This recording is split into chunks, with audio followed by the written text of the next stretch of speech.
Okay, here's a quick update video to show what's been happening over the past couple of weeks on the development of the software for our new GCM based DM4.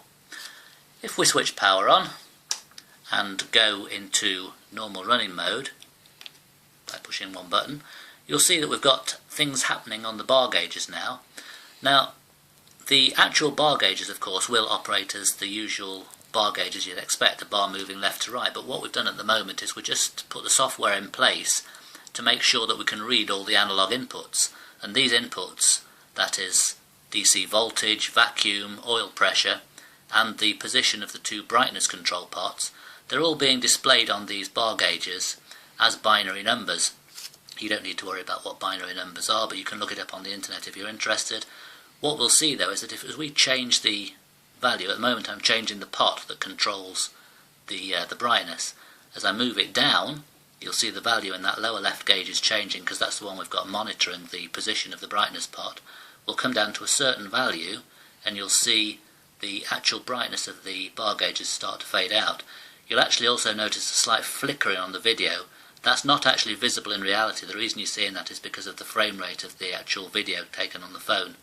So that's just something that you see just because of the way it's videoed. As we turn it right down, you see, of course, we can take the visibility of the brightness of the LED light bars completely off, or we can turn the brightness right up. We also have separate control over the numeric display. That's being monitored on this center right bar gauge here. So turn the pot and the binary number is changing. Turn it down, turn it down, turn it down, and we'll see the actual brightness of the numerics. It's completely controllable across its full brightness range. Now, if we switch the tacho on, you might hear an audible click. That's to replicate the clicking sound that was present on the TV car. So as I turn the speed up,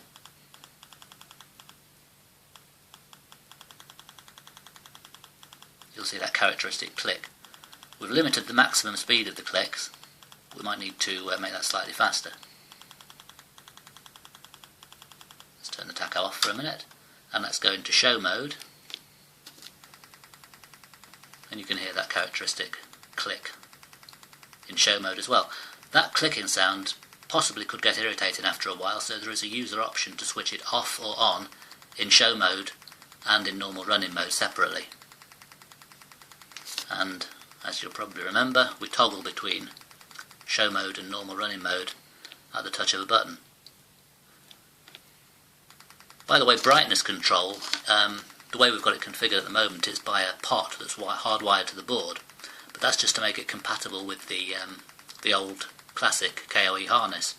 You can control it, of course, by sending serial commands on the RS-232 or USB line. All of the inputs which are hardwired can alternatively get their source from a serial data input from a computer. So we'll be doing an update video when we set the bar gauges to operate in normal mode very shortly.